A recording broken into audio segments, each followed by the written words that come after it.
And as I said, this is about as much as I could do for St. Patrick's Day, because this is the only get-together for St. Patrick's Day in the month of March for a Poetic license. And so I've got these things sitting here in my library. So ladies and gentlemen, boys and girls, welcome to this edition of Poetic License. I know, back from when it was held in a bookstore, I'd have these things out here. I got me another one. Hello, welcome to Poetic License, everyone. I hope everyone is all doing well. I hope everyone, well, I mean, nobody's in the St. Patrick's Day spirit, because why would you be? It's silly early, and it is an American holiday. It's not an Irish holiday. And I found it fascinating when I was writing poetry for stuff, and I wrote something for St. Patrick's Day. I'm like, that's actually something, because the Irish were so ridiculed here, and they found this and like, let's just take this as one day so that we can get together. And then it's just become, hey, give us an excuse to drink.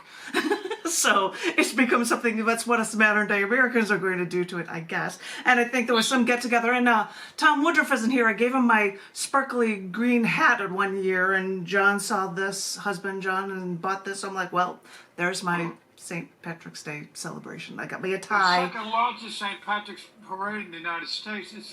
It's supposed to be in Charleston. Really? And I was larger than Boston, yeah. Wow. And I was there for one, and they've got green beer and all this crazy stuff, you know. And there's probably 3 people of Irish descent to live in Charleston. Savannah,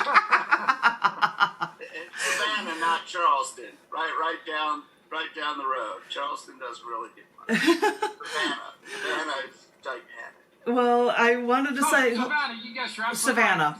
Okay. Savannah, Michael. I'm sorry. It's down on the waterfront walk, and it's and they make a big deal of it, and I don't know why.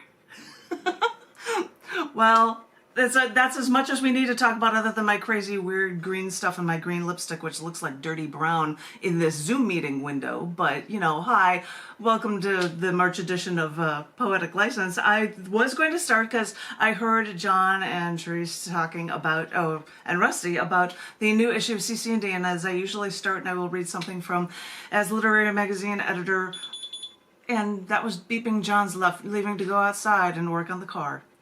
Just so you know, if you hear that ringing, he's just coming in and out of the house. Yep, beep, beep, beep. Yep, good work, John. We know when yay, stop it. But in this first round, I was going to read things from the most recent issue of cc&d magazine. I run 2 literary magazines. Go to scars.tv to learn about either one of them. This one for March 2022 is called Barn Cats. They are named based on accepted writings within issues, and there was something in there called Barn Cats, and I thought, well, I get some close-up of my kitties, and we'll just do something like that, and I can flip it over.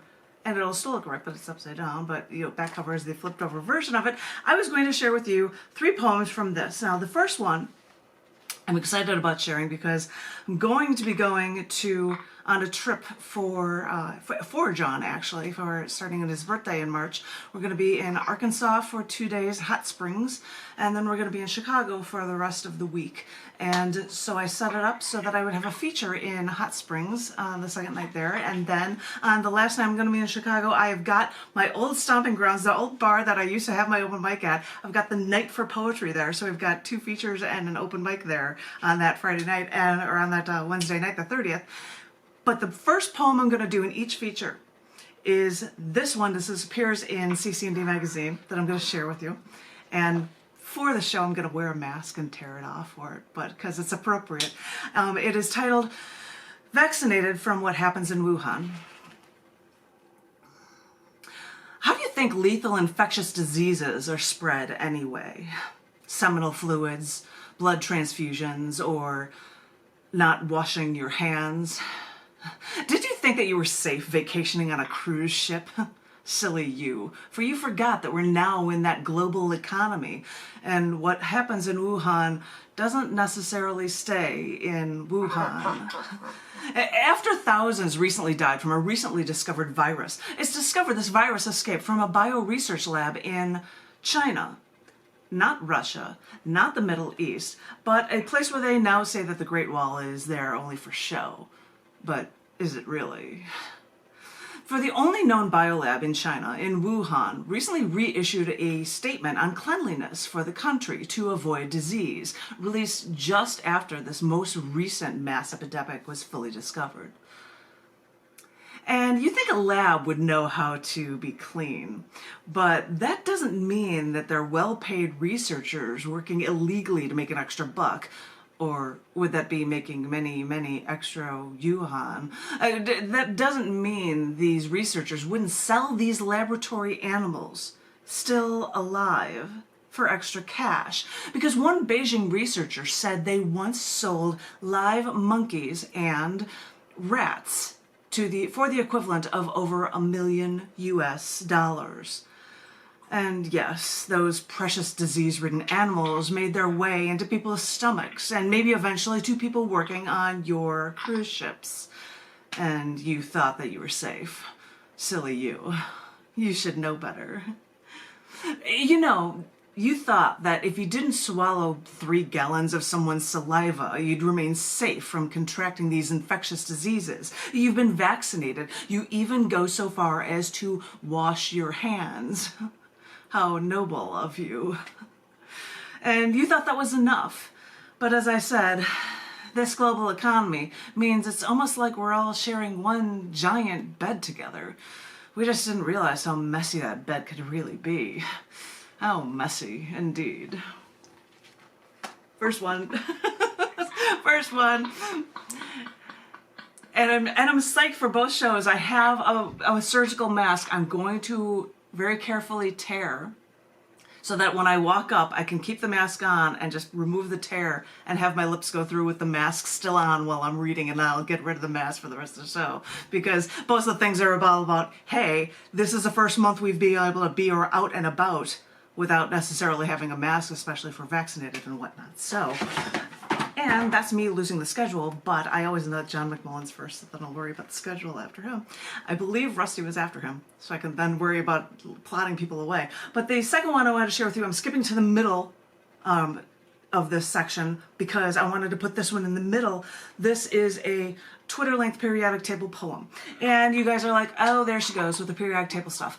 Years ago, I went on a thing and decided to write a poem for every element, the periodic table of poetry, and a poet, chemist friend of mine said that there was a contest. You should write a Twitter-length one. They're doing a contest. So I decided I was going to write one for every element for that as well. Well, I didn't realize the contest would end and I won 3rd place with magnesium, I believe.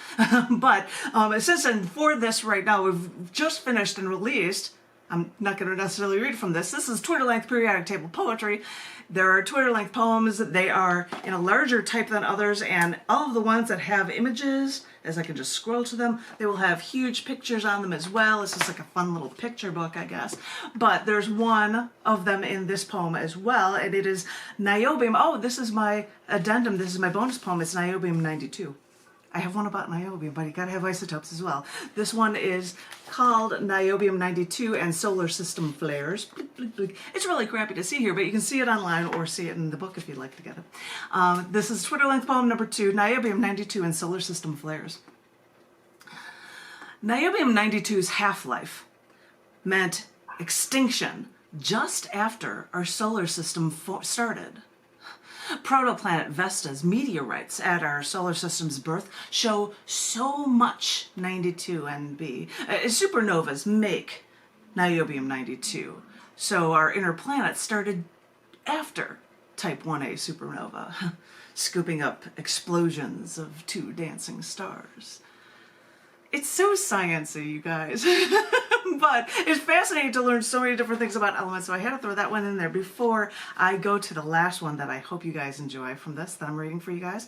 And who knows, is Rusty in this one? I think we were having that discussion. If she wanted to read her thing that's in here, she's more than welcome to. Even though we've heard it before and I accepted it from hearing it from here, if you'd like to, you're welcome to. This last one I'm going to share with you was a poem that was edited on March 27th. March! Yay, it's March time. Which is on and for World Theater Day. And I actually read little bits of this at my wedding. So this is titled From Looking for a Worthy Adversary. All this time I've been playing a part, an actress on a stage, spouting the lines on cue. But that role was getting tiresome. But those lights, those stage lights, still came on night after night, and I still had to play my part. Until on my night off, I saw your performance at the theater down the street. And you know, Your protagonist was doing what I was doing, right down to faking it with people who don't matter, right down to going home and still feeling empty.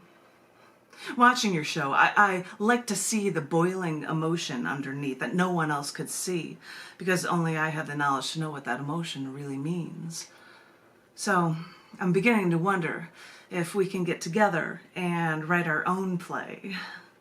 It would be a masterful performance, and as the curtain would close, we'd hold each other's hands and walk off the stage, and the audience would know there is a happy ending.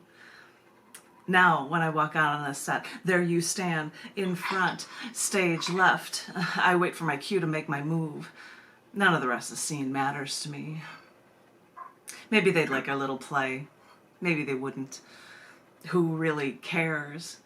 Because now my performance of a lifetime is made, and I stand here like a statue, and I wait for my applause as I wait for the reviews on the performance I was meant for. I know what they're all going to say, but none of that matters anymore. Because I know what you are going to say. Because it's everything I want to say. So I will wait for you to come on stage tonight for our next wonderful performance, where we have our happy ending. Yay! That's my love one for John, and that was, edited for World Theater Day. He just came in and blew me a kiss. I don't know if he's watching this on the thing. No, I love you too. Oh, I'm getting all gooey, sorry. I have to go to the list because thank you so much, you guys, for listening. That was my first round for you guys, and that was cc&d, Barn Cats, Don't Cry Saying the Photo, I love you. Aw, he's whining over there. But it's cc&d, and if you want to know about it, go to scars.tv/ccd, or look for Barn Cats on Amazon, and this is not a selling point, so we're done. Anywho, I have to bring it off to the first reader, but of course that is John F. McMillan, and I believe the writer after that was, hey, I see Tom, I'll add you to the list. The next reader will be Rusty, and after Tom is done, John is done, I will give off the list so everybody knows the order, and then I'll continue the next poet up and the poet following them. So anyway, John, my darling, are you ready to go?